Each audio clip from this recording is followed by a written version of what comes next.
ಕಲಬುರಗಿಯ ವೆಂಕಟಬೇನೂರು ಗ್ರಾಮದಲ್ಲಿ 2022-23ನೇ ಸಾಲಿನ ಮಹಾತ್ಮ ಗಾಂಧಿ ಗ್ರಾಮೀಣ ಉದ್ಯೋಗ ಖಾತ್ರಿ ಯೋಜನೆಯಡಿ ಸರ್ಕಾರದ ಮಾರ್ಗಸೂಚಿಯಂತೆ ಅಮೃತ ಸರೋವರ ಕಾಮಗಾರಿ ಕೈಗೊಂಡು 15 ಸಣ್ಣ ಕೆರೆಗಳನ್ನು ಅಭಿವೃದ್ಧಿಪಡಿಸಲಾಗಿದೆ. ಇದರಿಂದ ಸುತ್ತಮುತ್ತಲಿನ ನೂರಾರು ಕೊಳವೆ ಬಾವಿಗಳ ಅಂತರ್ಜಲ ಮಟ್ಟ ಹೆಚ್ಚಿದ್ದು ಕೃಷಿ ಚಟುವಟಿಕೆಗಳಿಗೆ ಸಹಕಾರಿಯಾಗಿದೆ.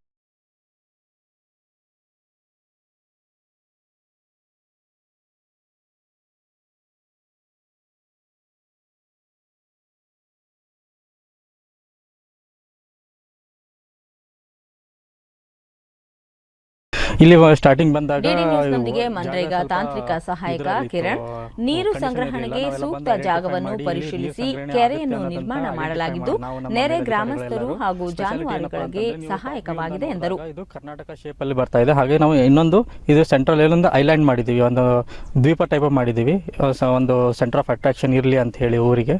ಇದು ಕೆರೆ ಗ್ರಾಮ ಪಂಚಾಯಿತಿ ಅಧ್ಯಕ್ಷೆ ಬೇಸಿಗೆಯಲ್ಲಿ ಕುಡಿಯುವ ನೀರಿನ ಕೊರತೆಯನ್ನು ನೀಗಿಸುವ ನಿಟ್ಟಿನಲ್ಲಿ ಈ ಕೆರೆಯನ್ನು ನಿರ್ಮಾಣ ಮಾಡಲಾಗಿದೆ ಎಂದರು.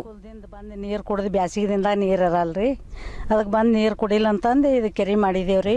ಬೋರ್ವೆಲ್ಗಳಿಗೆ ಊರು ಸನಿ ಇದ್ದೀವಿ, ಬೋರ್ವೆಲ್ಗಳು ಬ್ಯಾಸಿಗೆ ನೀರು ಇರಲ್ಲ, ಬೋರ್ವೆಲ್ಗೆ ನೀರು ಇದು ಆತ ಜೋಗತದಂದು ಕೆರೆ ಮಾಡಿದೇವ್ರಿ. ಇದು ನಾವು ತಾಲೂಕು ಪಂಚಾಯಿತಿ ಸಹಾಯಕ ನಿರ್ದೇಶಕ ರೇವಣ ಸಿದ್ದಪ್ಪ, ಅಮೃತ ಸರೋವರ ಯೋಜನೆಯಡಿ ಕೆರೆಯನ್ನು ನಿರ್ಮಾಣ ಮಾಡಲಾಗಿದ್ದು ಈ ಕೆರೆಯು ಕರ್ನಾಟಕ ನಕ್ಷೆ ಆಕಾರದಲ್ಲಿ ನಿರ್ಮಿಸಲಾಗಿದೆ ಎಂದರು. ಇಲ್ಲ ಅಂತ ನೋಡಿದಾಗ ಇದೊಂದು ಸೈಟ್ ನಾವು ಫೈಂಡ್ ಔಟ್ ಆಯಿತು. ಫೈಂಡ್ ಔಟ್ ಆದ ನಂತರ ಇದರ ಮೇಲೆ ನಾವು ಸರಿಯಾಗಿ ಲೇಬರ್ನಿಂದ ಕೆಲಸ ಮಾಡಿಸಿದ್ದೀವಿ ಇಲ್ಲಿವರೆಗೂ. ಇದು ಇನ್ನೊಂದು ಇದರ ಸ್ಪೆಷಾಲಿಟಿ ಅಂದರೆ ಇದು ಕರ್ನಾಟಕ ನಕಾಶೆ ಥರ ಈಗ ನಾವು ಕೆರೆಯನ್ನು ಅಭಿವೃದ್ಧಿ ಮಾಡಿದ್ದೀವಿ, ಅಮೃತ ಸರೋವರ ಕೆರೆಯನ್ನು. ಹಾಗೆ ಇಲ್ಲಿ ನಾವು ಇಲ್ಲಿವರೆಗೂ ಇದು 16,55,000 ನಾವು ಈ ಕೆರೆಗೆ ಖರ್ಚು ಮಾಡಿದ್ದೀವಿ. ಇನ್ನೂ ಸ್ವಲ್ಪ ಕೆಲಸ ಉಳಿದಿದೆ, ಅದನ್ನು ಮುಂದಿನ ದಿನಗಳಲ್ಲಿ ನಾವು ಕೆಲಸನ ಪೂರ್ಣ ಮಾಡ್ತೀವಿ. ನಮ್ಮ ಕಲಬುರಗಿ ಜಿಲ್ಲೆಯಲ್ಲಿ ಜಿಲ್ಲಾ ಪಂಚಾಯಿತಿ ಮುಖ್ಯ ಕಾರ್ಯನಿರ್ವಾಹಕ ಅಧಿಕಾರಿ ಡಾಕ್ಟರ್ ಗಿರೀಶ್ ಡಿ ಬದೋಲೆ ಅಮೃತ ಸರೋವರ ಯೋಜನೆಯಡಿ ಉಳಿದ 60 ಕೆರೆಗಳನ್ನು 2023ರ ಆಗಸ್ಟ್ ವೇಳೆಗೆ ಪೂರ್ಣಗೊಳಿಸುವ ಗುರಿ ಹೊಂದಲಾಗಿದೆ ಎಂದರು. ಅದರಲ್ಲಿ 15 ಕೆರೆಯಲ್ಲಿ ಕೆಲಸ ಮುಗಿದಿದೆ.